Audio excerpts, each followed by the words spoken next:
Shalom Obracha, que Hachem vous protège dans la santé, la joie, la prospérité si Dieu veut. Dans les histoires qu'on est en train de lire ces derniers temps, on lit la belle histoire de comment Eliyahu il est devenu Eliyahu. Parce que Eliyahu il n'est pas venu comme ça du ciel. Eliyahu il n'est pas un être humain normal.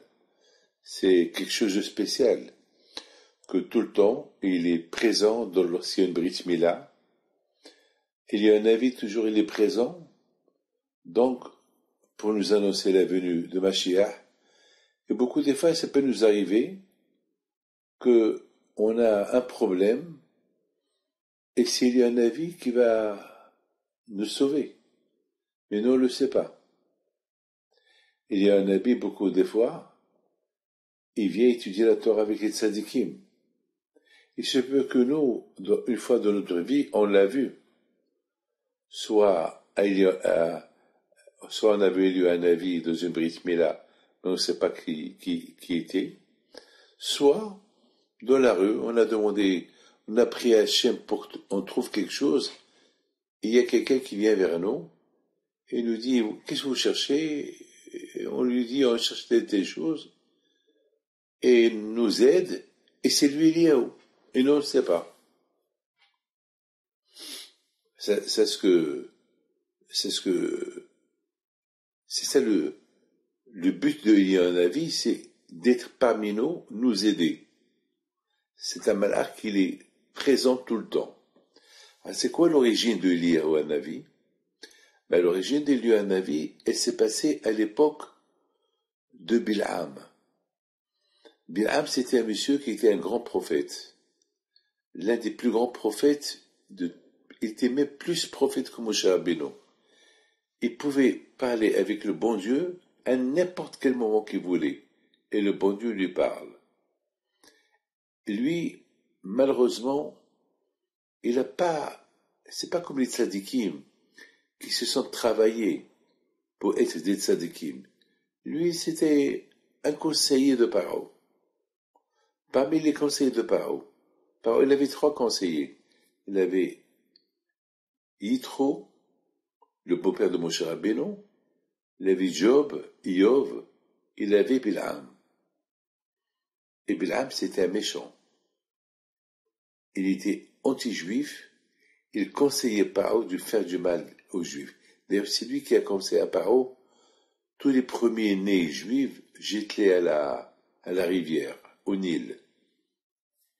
Donc, vous comprenez pourquoi Bil'am, il détestait Moshe Rabbeinu. Pourquoi?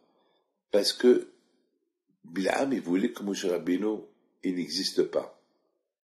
Parce que Bil'am, il savait que il va venir un prophète chez les Juifs, c'est lui qui va libérer les Bnei Israël, il va être proche de Dieu. Alors, qu'est-ce qu'il a fait? Bil'am, il a donné un conseil que l'année de la naissance de Moshe Rabbeinu, que tous les premiers-nés, qu'il les jette comme ça, il est sûr que Moshe Rabbeinu, il va mourir. C'est comme les lions.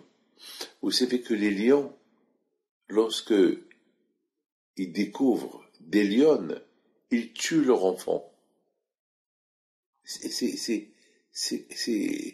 devant leur mère, elles tuent leur enfant. Parce qu'il n'aime pas les enfants des autres. Il veut que ses propres enfants. C'est connu, ça. Pour garder son ADN génétique. C'est comme ça. C'est de la folie. C'est une cruauté. Et il fait ça devant la mère. Il fait ça, le lion, le nouveau lion, il tue les enfants de la lionne devant sa mère. Et la mère ne peut rien faire.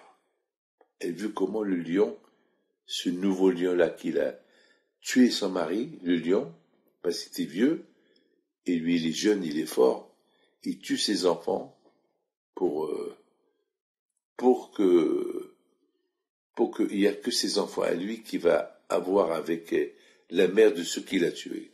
C'est de la folie, mais c'est comme ça. Mes amis,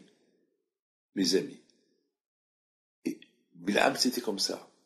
Bilham, il voulait il voulait pas avoir un concurrent. Il voulait rester Racha, prophète, sans concurrent. Et lorsqu'il a vu que malgré tout, Moshe Rabbeinu, il est né, vous savez, mes amis, lorsque Hachem, il décide quelque chose, il arrive. C'est Hachem qui décide. C'est pas nous qu'on décide. Hachem, il a décidé que Moshe Rabbeinu, coûte que coûte, il va naître et sauver les Juifs. Eh ben, il est né, et c'est lui qui a sauvé les Juifs, et la Torah a été donnée par lui. Donc, Bilham, tout le temps, il détestait Moshe Rabbeinu. Et Akadosh Baruch Hu, il a fait un grand miracle. Que pendant les 40 ans que les Juifs, ils étaient dans le désert, jamais Akadosh Baruch Hu, il a montré à Bilham qu'il était en colère contre les Bénis Israël.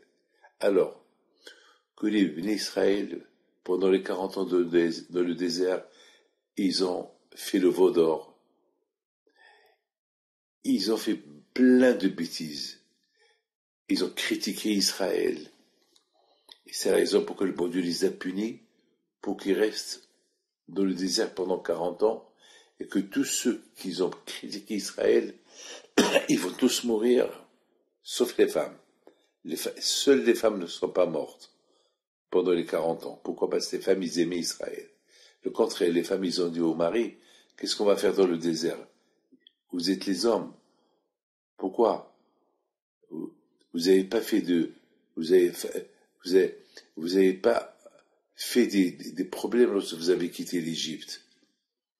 La sortie de l'Égypte, tout le monde est sorti heureux et content. Ubni Israël Tzimbiadrama.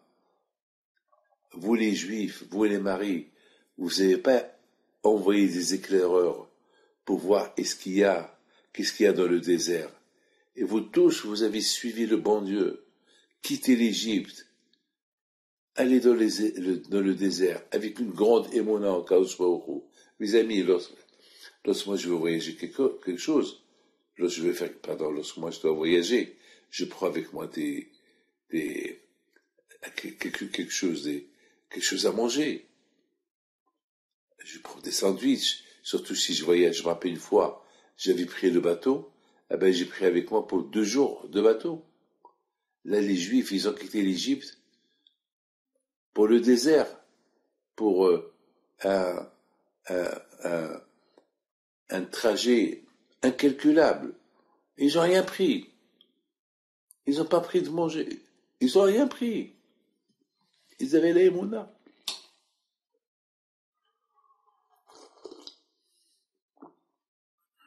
C'est de la folie.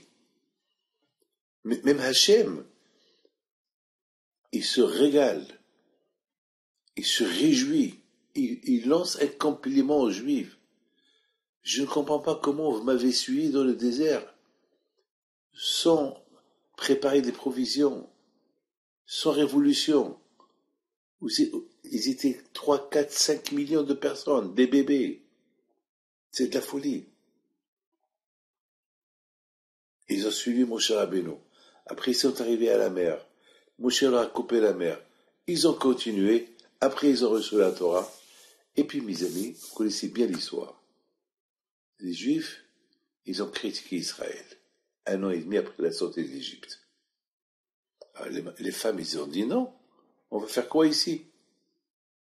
Alors qu'Hachem, il les a pas punis. Il a dit les femmes qui sont restées fidèles à moi, ils rentreront en Israël.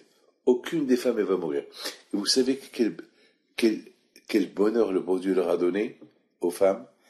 Quelle récompense leur a donné? Tout de suite, après que le bon Dieu a dit que tous les Juifs qui ont fait la révolution pour ne pas rentrer en Israël, qui vont mourir dans le désert, alors qu'un jour il donne aux femmes un cadeau. Afrashat Hala. La folie, hein? L'Afrashat Hala.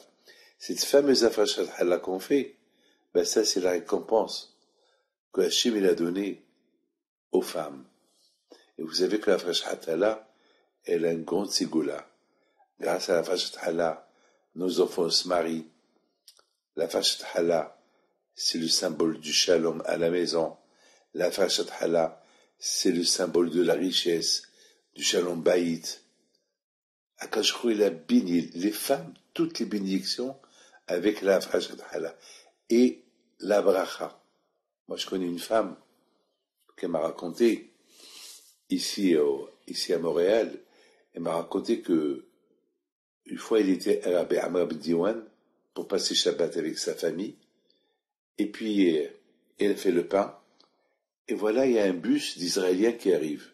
Un bus. Et ce bus-là, la première chose qu'ils ont demandé est, est-ce qu'on peut réserver la restauration? Alors, ils ont dit non, ici il n'y a pas de restauration. Ici il n'y a que des chambres vides. Celui qui vient, il apporte sans manger.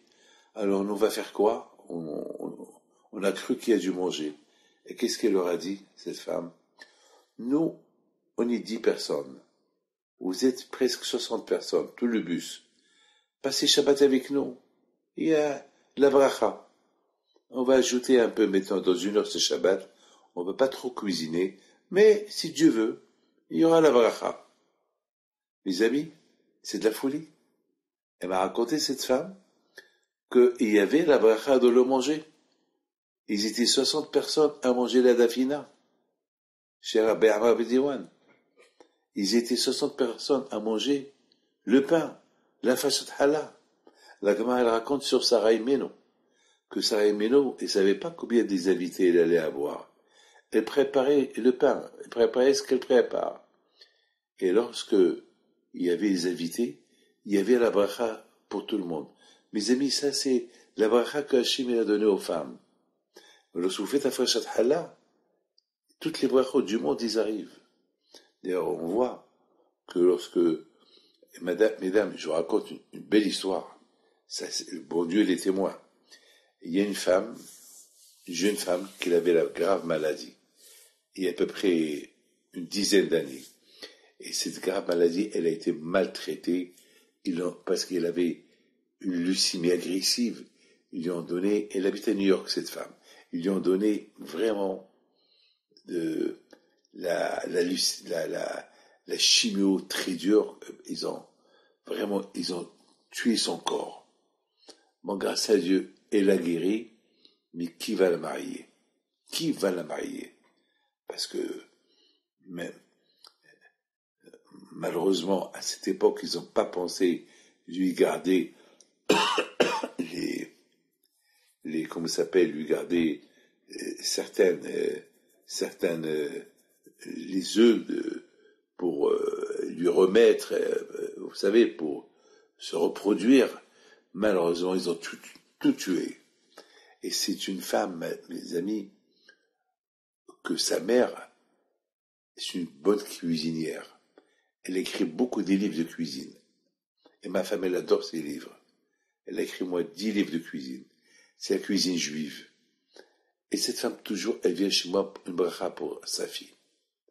Moi, je connais l'histoire de sa fille. Et un jour, elle m'annonce que sa fille, elle va se marier. Et j'ai dit, est-ce que le mari connaît ce qu'elle a? Il me dit, Rabbi David, il connaît, c'est un gentil garçon. Mais lui, il croit en Dieu. Il dit que Dieu va lui donner. Ils sont restés mariés, mes amis, plusieurs années. Rien. Elle est venue à la Hiloula de Rabbi Pinto. Elle est venue à la Hiloula de Rabbi Pinto avec sa mère. Elle est venue aussi avec Madame Kouchner, la mère de Jared, à la Hiloula de Rabbi Pinto. Un jour, je ne savais pas quoi faire. Moi, je connais le problème. Elle aussi, elle connaît le problème. Sa mère aussi connaît le problème. Elle a été maltraitée avec les chimios. Ils ont détruit tout son corps. Je leur ai dit, vous allez faire Farashat Hala. Et moi, je viens. On est parti pour Farashat Hala. Tous les milliardaires de New York, ils étaient présents. Il y avait des gens loin de la Torah. Il y avait des gens, que des femmes. Il y avait une tonne de femmes. Surtout les gens, ils sont venus pour voir, pour une démonstration. Qu'est-ce qui va en sortir de cette Farashat Hala? qu'on va faire. Et tout le monde, il est venu avec, avec sa bassine, avec sa farine, avec son tablier. Et voilà, c'était un moment extraordinaire de Kedusha. Je suis arrivé, j'ai donné un cours de Torah, j'ai expliqué le but de la Parashat Hala. Et voilà, mes amis, une fois qu'on a terminé, j'ai dit, bon, maintenant, avec l'aide d'Hachem, que Bisrout, cette mitzvah, qu'elle a beaucoup de ségoulottes, qu'il y aura de bonnes nouvelles. Mes amis, la même année, elle a eu une fille. La même année, les médecins ne comprennent pas. Personne ne comprend. Elle a une seule fille. Que Dieu fasse qu'il lui donne d'autres 4 ans. Personne ne comprend. Voilà, mes amis, c'est tout ce que je peux vous dire. Donc, mes amis, c'est Hachem, il a béni.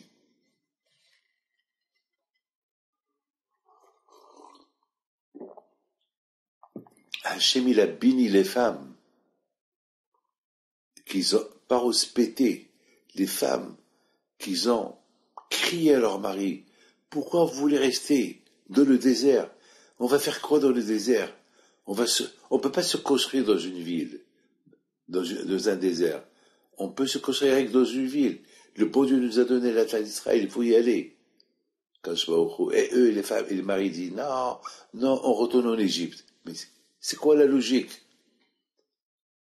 Mais les Égyptiens, ils vont se venger de vous. Vous avez détruit leur pays. Avant que vous avez quitté l'Égypte il y a 1 an et demi. Mais vous voulez rentrer en Égypte? Vous croyez qu'Akash il avait tous ces miracles pour que vous retourniez en Égypte? Vous croyez que le bon Dieu a fait tous ces miracles pour que, en Égypte, il n'y a ni Torah ni rien? Hachem, il a créé le monde pour la Torah, pour donner la Torah. Maintenant, il vous l'a donné, il vous a donné Israël. Vous savez qu'il y a beaucoup de mitzvot qu'on ne peut pas faire en France, en Europe, en Amérique, en Chine. Il y a des mitzvot qu'on peut faire rien qu'en Israël. Construire le Beit HaMikdash, rien qu'en Israël. On l'appelle la Terre Sainte. Faire la Shemitah, que pendant 6 ans la terre, tu l'as fait travailler la 7e année, elle se repose. C'est une mitzvah qu'en Israël tu l'as fait. Tu peux pas la faire ailleurs. Il y a plein de mitzvot qu'on ne peut pas faire en dehors d'Israël. Donc alors, toute cette Torah-là, je la jette à la poubelle, à quand je vais auprès aux Juifs. Mais eux, malheureusement, ils ont respecté, ils ont été punis, ils sont tous morts en Égypte, dans le désert. Et c'est la nouvelle génération. Les enfants qui sont nés dans le désert, c'est eux qui ont eu le zéro de rentrer en Israël avec leur mère et leur grand-mère, parce qu'ils n'ont pas critiqué Israël. Mes amis, maintenant, après 40 ans, Aaron, il est mort, Myriam, elle est morte, parce que vous savez qu'il y avait 3 chefs qui ont gouverné les Juifs. Moshe, Aaron et Myriam, pour les femmes. Aaron et Myriam sont mortes, maintenant ça y est, c'est le moment de rentrer en Israël. Et là, les Juifs, ils campent devant la terre de Moab. Moab, c'était le petit-fils de Lot. Lot qui était le neveu d'Avraham Abino. Akadosh Baruch Hu, il a donné à Lot, qui l'a accompagné Avraham Abino, il a donné un pays. Il gouverne un pays, il s'appelle Moab. Vous savez que Mashiach, il sort de Moab. Vous savez que Mashiach, il sort de Ammon. Vous savez que Mashiach, sa grand-mère, c'était Ruth. Et Ruth, elle était la fille du roi de Moab. Vous savez que Naama, elle était la femme de Shlomo Ameler. Et elle va être la grand-mère de Mashiach. Elle aussi. Et elle était la petite fille de Ammon, qu'il était le fils de Lot.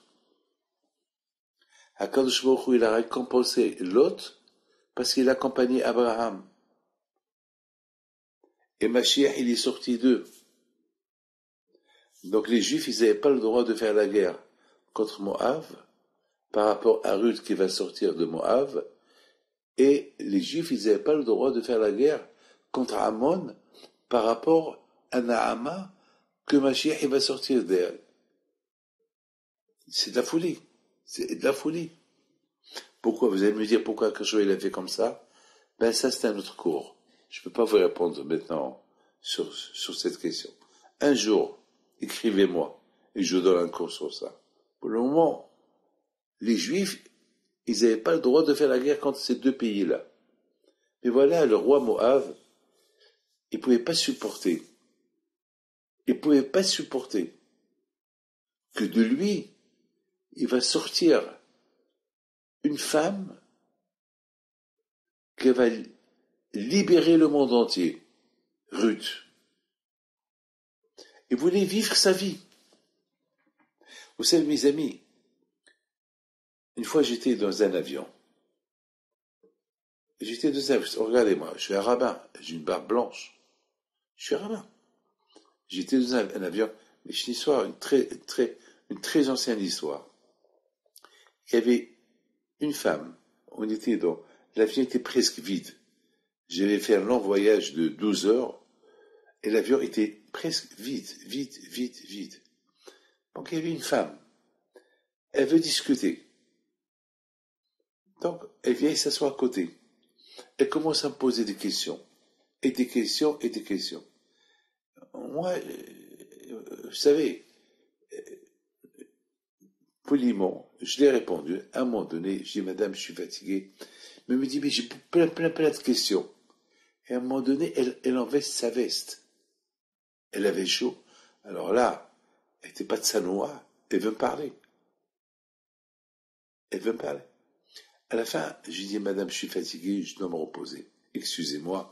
Et je me suis allongé et j'ai tourné la tête. Est-ce qu'elle a arrêté? 2 heures plus tard, il a fallu que je fasse semblant que je dors tout le trajet.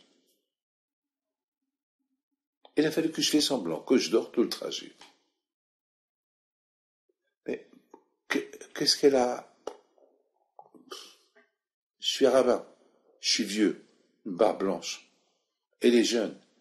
Qu'est-ce qu'elle a à parler avec moi? Qu'est-ce qu'elle a discuté? Qu'est-ce qu'elle a?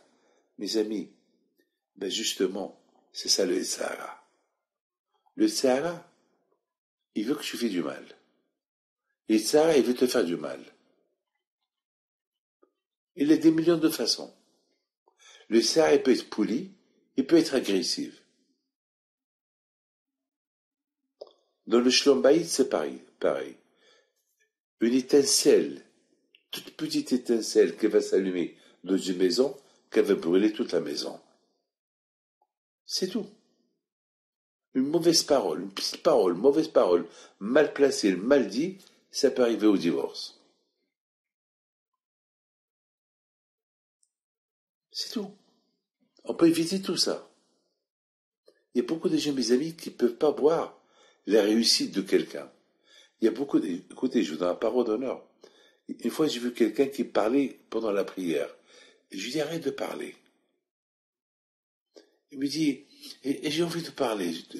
Pendant la prière, j'ai envie de parler. Je dis, alors parle tout seul. Ne fais pas parler les autres. L'autre, il est en train de prier. Tu es en train de l'embêter. Ça te gêne que lui, il prie, toi, tu pries pas? Eh bien, mes amis, c'est ça, Balak. Ça le gêne que lui, il connaît la vérité. Au lieu qu'il soit reconnaissant que grâce à tonton Abraham Avinu, parce que Lot, il l'a accompagné partout, Hachim, il a fait que de Lot, il est sorti Moab, il lui a donné un pays à gouverner. Au lieu que Balak, il dit merci aux Juifs, il a voulu les insulter. Il voulait rester le seul. Il a cru que s'il insulte les Juifs, et comme Édom, et comme Ammon, les trois, ils ont cru que s'ils font la guerre aux Juifs, s'ils insultent les Juifs, si tous les malheurs arrivent aux Juifs, eh ben c'est eux qui vont prendre la terre d'Israël. Ils ont cru que maintenant c'est eux qui vont être les héritiers. Mais ils sont fous. Comment ils peuvent être les héritiers? Edom, c'est Esav, le frère de Yaakov. Il n'a pas reçu la Torah. Il n'a pas voulu la Torah. Donc il est exclu. Ammon et Moab aussi. Le bon Dieu leur a proposé la Torah. Ils ne veulent pas de la Torah. Donc ils sont exclus. Alors qu'est-ce qu'ils veulent maintenant les trois? Et le bon Dieu nous a dit une chose. Ne leur faites pas la guerre. Parce que c'est des cousins, c'est des oncles, c'est des tontons. On ne leur fait pas la guerre. Alors eux, pourquoi? Parce qu'ils sont de la famille. Et par rapport à Abraham Abinu, ne leur faites pas la guerre. Alors nous, on ne fait pas la guerre. Mais eux, ils veulent nous faire la guerre. Sachant qu'ils ne peuvent pas nous gagner avec les armes, alors ils ont voulu utiliser d'autres moyens. Et tout cela pourquoi? Pour que le bon Dieu nous punisse et qu'ils prennent, et que eux, ils vont hériter tout ce que le bon Dieu nous a donné. Mais attends, mais ils sont fous. Pour hériter la terre de Canaan, Israël, il y a des mitzvot qui sont liés avec Israël. Et eux, ils n'ont pas accepté la Torah. Donc, Israël, elle a des conditions. Et Israël, elle appartient uniquement à ceux qui respectent la Torah. Ceux qui ne respectent pas la Torah, Israël, elle n'est pas à eux. D'ailleurs, on est dans les 3 semaines du Tisha B'Av. Pourquoi on a été jeté d'Israël? Pourquoi le temple a été détruit? Dites-moi pourquoi. C'est parce que, malheureusement, on n'a pas étudié la Torah, on n'a pas respecté le Shabbat, on n'a pas respecté la Shemitah, on n'a pas respecté. Et les femmes, ils faisaient la débauche. C'est écrit dans les prophètes. C'est la raison pourquoi le temple a été détruit. Israël, elle n'accepte pas lorsque on la rend impure. Israël n'accepte pas. Et la Torah, c'est écrit dans la Torah que Israël, elle vomit ceux qui habitent dedans, qui ne respectent pas la Torah. Parce que la terre d'Israël, elle est elle-même, elle est Torah, elle est sainte. Elle est sainte. Donc c'est la raison pourquoi Hakadosh Baruch Hu, il s'est énervé contre les Juifs qui l'ont critiqué, qui ne voulaient pas rentrer en Israël, qui voulaient rester dans le désert. Le bon Dieu leur a dit, vous restez dans le désert pour faire quoi? Alors, pour faire quoi? Et les mitzvot que vous devez faire en Israël, vous ne pouvez pas les faire ici. Alors, donc, vous ne méritez pas de rentrer, vous allez mourir ici, et c'est vos enfants qui vont rentrer. Maintenant, Moab, Ammon et Édom, ils ont eu les trois. Chacun à sa manière, ils ont voulu empêcher les Juifs pour traverser leur terre, ils ont voulu leur faire la guerre pour les détruire, pour que c'est eux qui vont hériter Israël. Mais comme je vous ai dit, ils ne peuvent pas l'hériter. Donc ils sont fous. Ils sont fous. C'est comme un pauvre clochard qui veut tuer le fils du roi pour prendre sa place. Mais attends, il y a toute sa famille qui est là. Tu peux pas.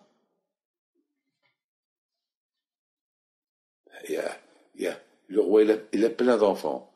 Tu tues le roi, ou tu tues le fils du roi, et il y a un autre fils qui va prendre la place. Ils sont fous. C'est la folie. Mes amis, lorsqu'on est jaloux, on devient fou. Moab était jaloux. Édom était jaloux. Ammon, ils étaient jaloux. La jalousie les a rendus aveugles. La jalousie que le peuple juif, il a résisté pendant le désert pendant 40 ans. Et maintenant, ça y est, le moment il est venu qu'ils vont entrer en Israël. Alors Moab, il a peur. Il a dit, quelle peur il a? Il a peur de s'effacer. Il a peur que maintenant que les Juifs, ils vont rentrer en Israël, ils vont combattre les 7 nations, ils vont s'installer, Moab, Édom et Ammon, ils vont s'effacer. Ils vont plus avoir le succès dans le monde. Eux qui ont cru que maintenant, s'ils tuent les Juifs, ils vont hériter toutes les terres. Mes amis, n'oubliez pas une chose. Je voudrais vous dire une chose.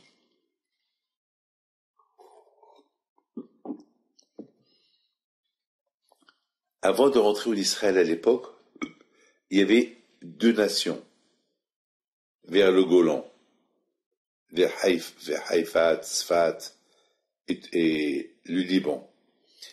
Il y avait Og et Sihon, deux superpuissants qui protégeaient les 7 nations d'Israël de l'époque.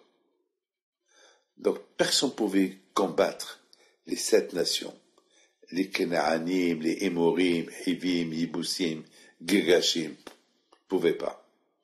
Donc, les Juifs, pour rentrer en Israël, il faut qu'ils traversent Sihon et Og.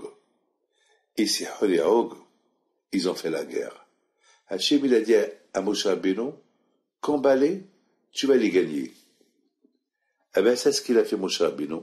Il les a combattus, il les a gagnés. Il a gagné ces deux superpuissants. Alors là, Moab, il a dit, oulala, ceux qui protégeaient les 7 nations, ils sont morts.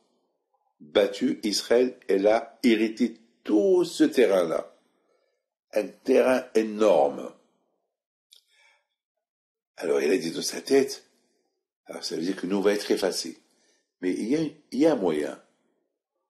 On va appeler Bilam, il va les insulter, parce que Bilam, il avait une force dans sa bouche. La force de la bouche. Lorsqu'il bénit quelqu'un, sa bracha était bien, et lorsqu'il maudit quelqu'un, sa bénédiction était bien. Donc, Balak aussi étaient forts dans la sorcellerie. Alors, ils se sont dit, si les deux, ils vont se joindre ensemble, les deux, ils vont faire du mal aux Juifs. Et c'est ça ce qu'ils ont fait. Ils seraient, beaucoup de fois malheureusement, les nations, ils font la paix entre eux pour être contre les Juifs. C'est ce qu'ils ont fait, Bilam et Balak. Ils se sont réunis pour maudire les Juifs, pour que le bon Dieu, il s'énerve sur les Juifs, parce que Bilam, il connaissait tout. Il attendait peut-être, le bon Dieu va lui montrer quelque chose que les Juifs, ils ont fait, et que Bilam, il va rappeler, regarde ces Juifs-là, qu'est-ce qu'ils ont fait, et puis il va les maudire. Mais Hachem, il est extraordinaire, il est bon, le bon Dieu. Il n'a jamais montré à Bilam les bêtises que les Juifs, ils ont fait pendant 40 ans. Comme ça, jamais pouvait les insulter. Alors pourquoi maintenant? Parce que maintenant, ils sont à côté de lui. Ils sont à proximité. Parce que les Juifs, là, maintenant, ils ont campé en face Moab. Ils sont à côté. Ils sont là. On voit ce qu'ils font. Peut-être, on va voir quelque chose de mal qu'ils vont faire, et on va dire, oh bon Dieu, allez, détruisez-les. Et comme ça, on va hériter toute la terre d'Israël. Mes amis, Hachem, il a dit à Bilam, tu maudis pas le peuple juif. Alors il a dit, alors je l'ai béni. Bilam, Maharab, malin. Il a dit, je vais faire semblant que je l'ai béni, mais de ma tête, je vais penser que toutes ces bénédictions deviennent malédictions.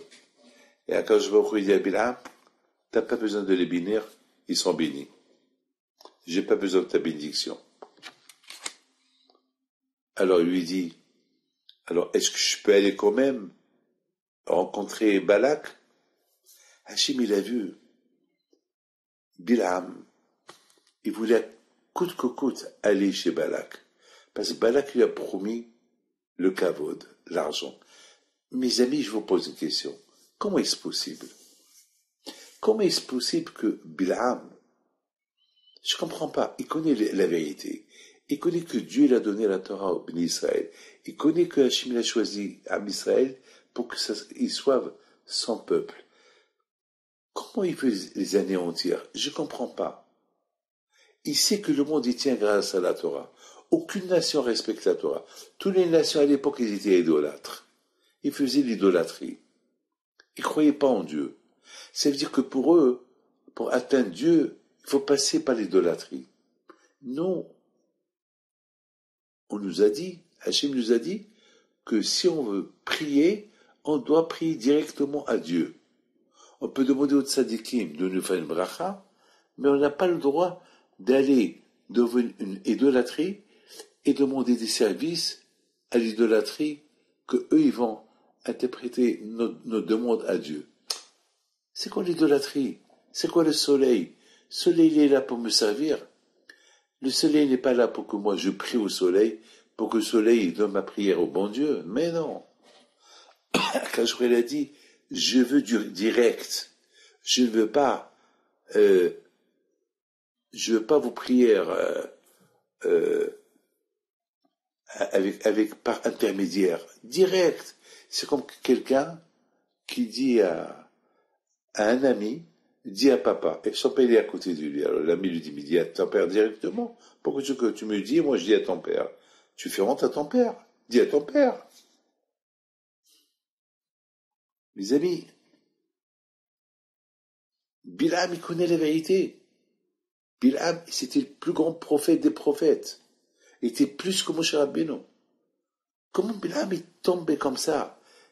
Il veut maudire les Juifs, il veut les tuer, il veut détruire le peuple juif, il veut aider Bilam, il veut aider Balak et Amon et Édom à tuer les Juifs et à avoir Israël gratuite. Mais puisqu'il n'y a plus les deux superpuissants qui protégeaient les 7 nations, ils sont morts. Ah, maintenant la terre elle est ouverte pour eux. Mais attends, mais la terre d'Israël, elle est donnée à ceux que vous respectez, les mitzvot qui sont liés en Israël, pas à quiconque. Comment?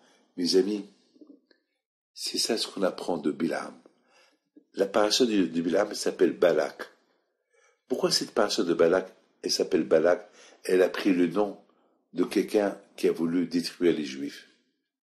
Vous savez pourquoi? Pour nous rappeler que le peuple juif, il doit rester uni. Il n'y a que l'union qui fait la force. S'il n'y a pas l'union, on est perdu. Et c'est ça, Hachem nous a donné la Torah. La Torah, elle nous réunit. Le Shabbat, tout le monde fait Shabbat. Pessah, tout le monde fait Pessah. Nida, tout le monde fait Nida. La Torah, elle veut nous réunir. La Torah, elle réunit. On est réunis autour de nous, autour de la Torah et autour du bon Dieu.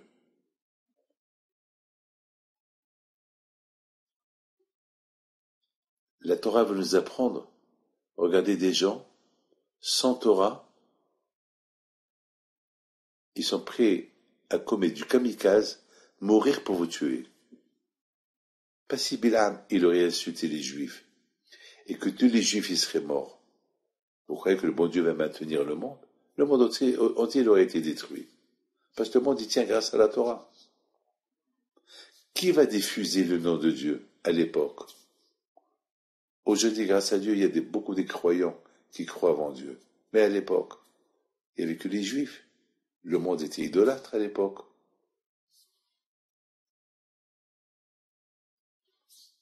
Vous savez très bien, aujourd'hui, grâce à Dieu, on entend le nom de Dieu partout. Aujourd'hui, on entend le nom de Dieu partout. Mais à l'époque, les jeunes ne croyaient pas en Dieu. Ils croyaient l'intermédiaire. On ne peut pas aller directement vers le bon Dieu. Non. Hachem, il veut que tu vas directement à lui. Mes amis, tellement que Bilam et Balak, ils détestaient les Juifs, que jusqu'à que ils étaient prêts à être des kamikazes, mourir pour tuer les Juifs. Et s'ils ont la chance, alors ils vont rester vivants et hériter la terre d'Israël, pour eux. Voilà, prends le risque. Et Akadosh Baruch Hu, il n'a pas laissé Bilam insulter les Juifs. Et Bilam, à un moment donné, au lieu qu'ils insultent, il commence à les bénir. Et à un moment donné, Balak, il dit à Bilam, mais je t'ai payé, je t'ai apporté ici pour que tu insultes les Juifs, tu les bénis. Il dit, c'est Hachem qui m'a dit que je les bénis. Il veut pas que je les maudis. Et à la fin, il y a une phrase spectaculaire que Bilam, il a dit. Écoutez bien cette phrase-là. Cette phrase que jusqu'à maintenant, on l'a dit. Cette phrase-là, mes amis, dans toutes les synagogues, vous l'entendez. Matovo, Ohalecha Yaakov. Bilam, il a vu la vérité. Il a vu comment les Juifs y vivent. Il a vu comment les Juifs, il y a la pudeur, la tsnéot. Il a vu comment les Juifs, ils vivaient dans la Torah, dans les mitzvot, dans le désert. Une nouvelle génération. Tout le monde, toute l'ancienne génération, qu'ils étaient les révolutionnaires, ils sont morts pendant les 40 ans. Maintenant, c'est les enfants, c'est la nouvelle génération. Il n'y a que des vieilles femmes, des jeunes femmes qui sont nées. Jusqu'à que Bilham, il a dit, il n'y a que la Torah. Il n'y a que la Torah. Mais malgré tout, il a continué à faire du mal aux Juifs. Alors pourquoi alors pourquoi, à un moment donné, il a admis qu'il n'y a que la Torah, il n'y a que le peuple juif, et soudainement il a changé.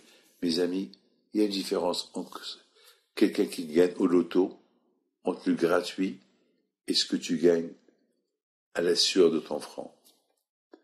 Bilham, tout ce qu'il a vu, toute sa prophétie, toutes les bonnes choses qu'il a vues, c'est du gratuit.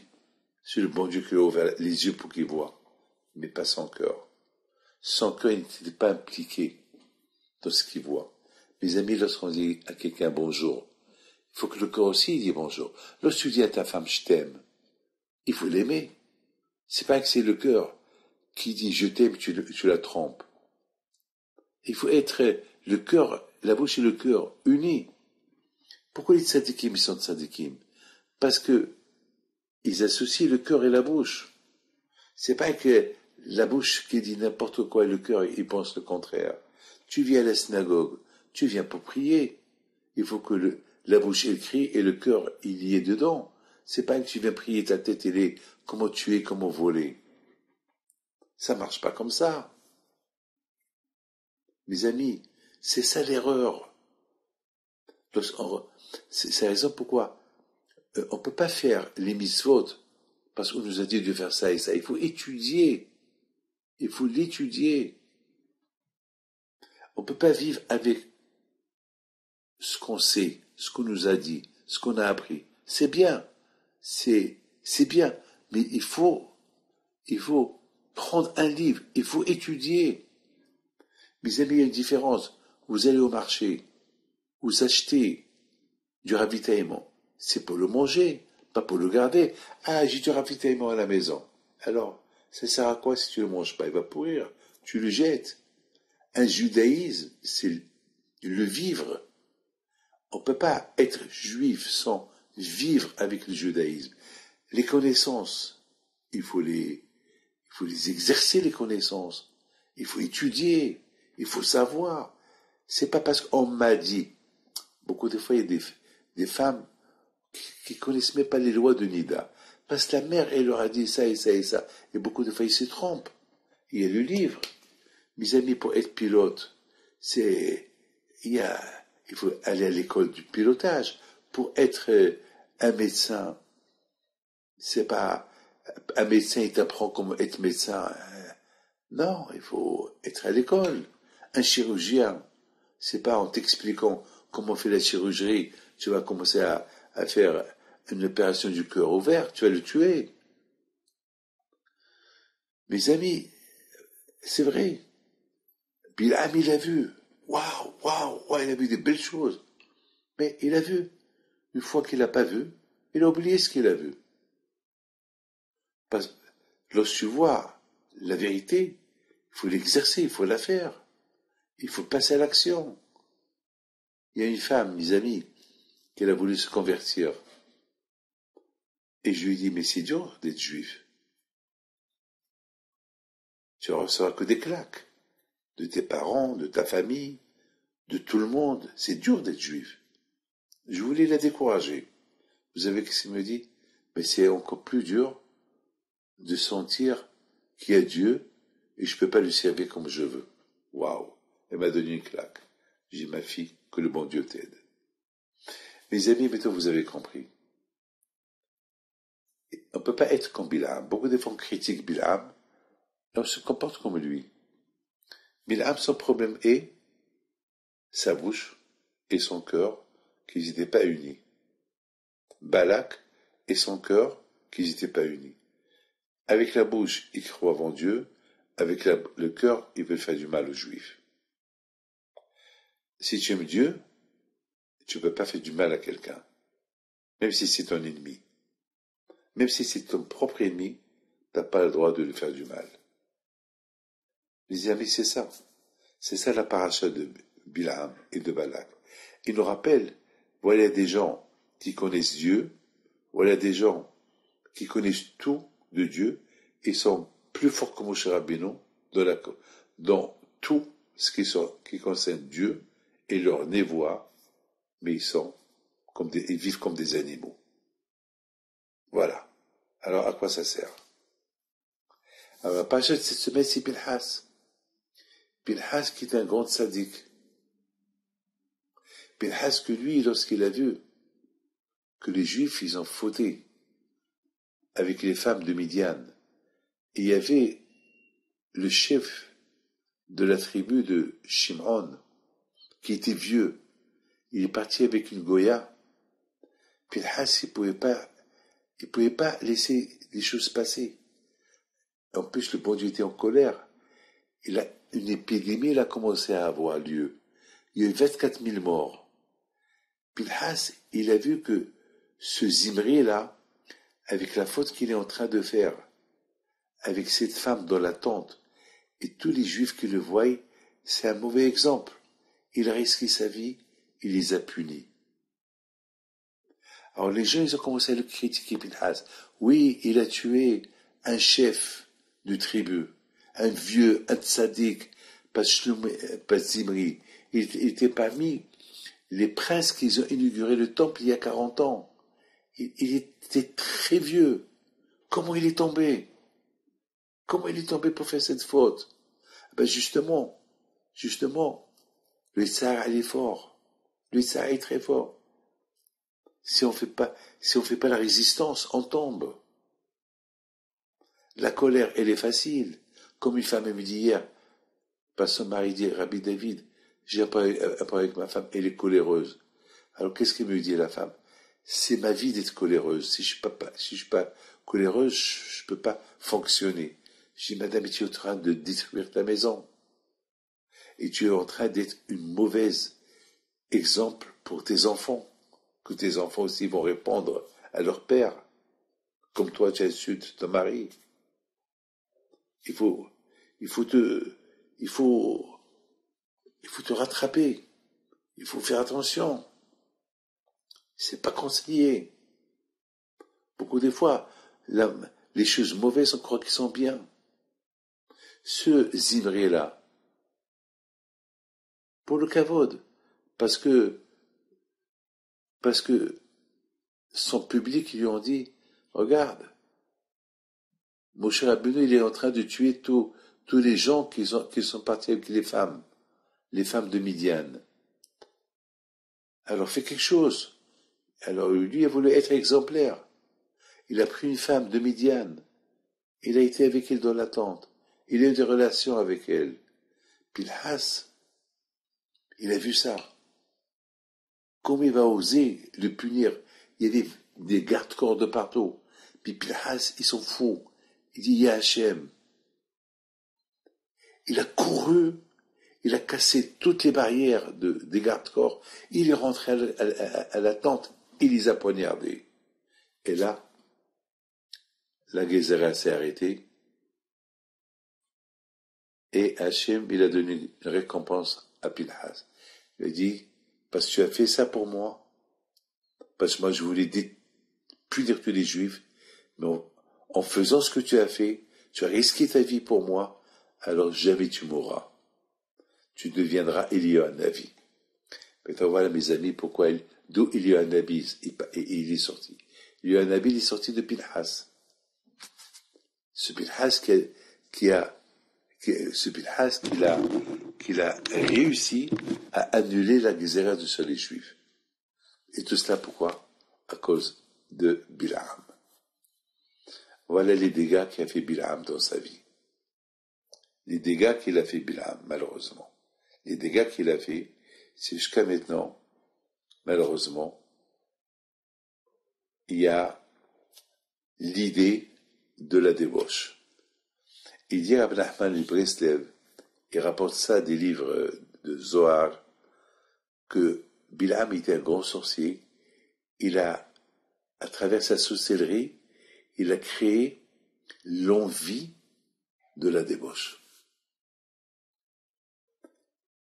Et Moshe Rabbeinu, il a été enterré à côté de là où Bil'am et ses compagnies ont enterré la Toum'a qui se répand dans le monde entier pour que les gens trempent leurs femmes, pour que les femmes trempent leurs maris, etc., etc. Mais Baruch Hashem, le fait que Moshe Rabbeinu, il a été enterré à côté de cet endroit-là, donc il la tient. Mais il reste un peu. Et ce peu avant que Mashiach va venir, il va malheureusement se répandre dans le monde entier. C'est ce qu'on voit aujourd'hui. La débauche un peu de partout. Dans l'avion, il y a une femme mal habillée, était assise à côté de moi. Il n'y avait pas où aller. Pendant 8 heures, j'ai fermé mes yeux. C'est pas facile. C'est pas facile. Mais c'est ça, la Torah. Donc, voir il y a un avis présent. Il y a un avis qui a tué Zimri, qui a fait la révolution contre Moshe Rabbeinu. Alors, chaque fois qu'il y a une Brit Mila, il y a un avis, il est présent. Il y a un avis, il dit à Hachem, tu as vu? Tes enfants, ils font pas la débauche. Voilà. La maman, elle a été au mikvé, elle a eu un garçon. Voilà, le garçon. Et ça fait plaisir à Hachem. Et c'est ça, il y a un avis, il est là, si Dieu veut, pour, comme le sage, il dit, que chaque fois qu'il y a une Brit Mila, il va chez Hachem, il dit à Hachem, tu vois Hachem, les Juifs, ils t'ont pas oublié. Même que Bil'am, il a fait dégager la Touma de le monde entier, la Touma de débauche, les Juifs, ils vont au mikvé. Ils vont pas avec leur femme lorsqu'il est nida. Hachem, ça lui fait plaisir. Kashmouchou, il est content. Et c'est lui qui va nous annoncer la venue de Mashiach. Une fois que Mashiach va venir, il n'y aura plus de Touma, il n'y aura plus d'impureté. Donc maintenant, vous avez compris pourquoi il y a un avis d'où il sort. Il sort de Pinhas et jamais il va mourir. C'est un malade. Et pendant le laps de temps qu'il n'y a pas de Brit Mila, il est dans le ciel d'étudier la Torah. Il est là pour aider les Juifs. On a appris de cette histoire que malheureusement, même que tu n'as rien fait, on va te détester. C'est comme ça. Pourquoi? C'est ça qui nous rend unis. Le peuple juif, il doit toujours être uni autour de la Torah, pour ne pas s'assimiler. Mais il faut respecter tout le monde. On apprend de cette paracha comment ils étaient ignorants, les 3 nations, qui veulent détruire les Juifs pour hériter Israël, alors que Israël, pour l'hériter, il faut avoir la Torah. Eux, ils n'ont pas de Torah. Donc ils ont voulu simplement commettre un meurtre, et après, un suicide pour eux. Et qu'est-ce qu'on apprend de cette paracha, qui est extraordinaire? Même un tzaddik qui peut tomber, comme Zimri, chef de la tribu de Shimon, un grand tzaddik, parmi ceux qui ont inauguré le temple, pour le kavod, pour préserver son titre, il a fait cet avéré avec une goya. Et Pinhas, lorsqu'il a fait ce qu'il a fait, il est parti pour venger Le kavod d'Hachem, il n'a pas fait ça pour son kavod, il a fait ça pour Hachem. La bouche et le cœur ensemble. Et le plus important de tout mon cours aujourd'hui, c'est avec Hachem, pas qu'avec la bouche. Il faut les deux, la bouche et le cœur. On sert Hachem avec la bouche et le cœur. Que Dieu fasse qu'on verra Mashiach. Amen. Mais mes amis, que le bon Dieu... Je raconte une histoire, je termine. Je suis au Canada. Il y a un homme qui vient me voir et il me dit qu'il a que des filles, il n'a pas de garçons. Et l'année dernière, il est parti à Essaouira, prier pour avoir un garçon. Il a dit, Pinto, voilà, je n'ai jamais rien demandé, je ne devais pas venir, je suis venu, voilà, ma prière, de ma bouche, de mon cœur, je veux un garçon. Je veux l'année prochaine venir, te dire merci que tu as prié pour moi chez Akadosh Baruch Hu. Voilà, tous mes copains, ils sont venus chez toi, ils ont eu des garçons. Moi, je ne vais pas venir. J'étais un peu loin de tout ça. Mais mettons, voilà, je suis venu, je vois que tout le monde prie. Voilà, mon cœur, il est avec toi. Alors tout le monde lui a dit, alors, à l'année prochaine, n'oublie pas. Les amis, dans 2 mois, il va partir. La semaine dernière, il a eu un garçon. Pourquoi? Parce que la prière, elle est sortie de sa bouche et de son cœur. Lorsqu'on prie à Hachem, il faut utiliser la bouche et le cœur. Lorsqu'on prie avec la bouche et le cœur, toutes les portes s'ouvrent. Que le bon Dieu protège jamais.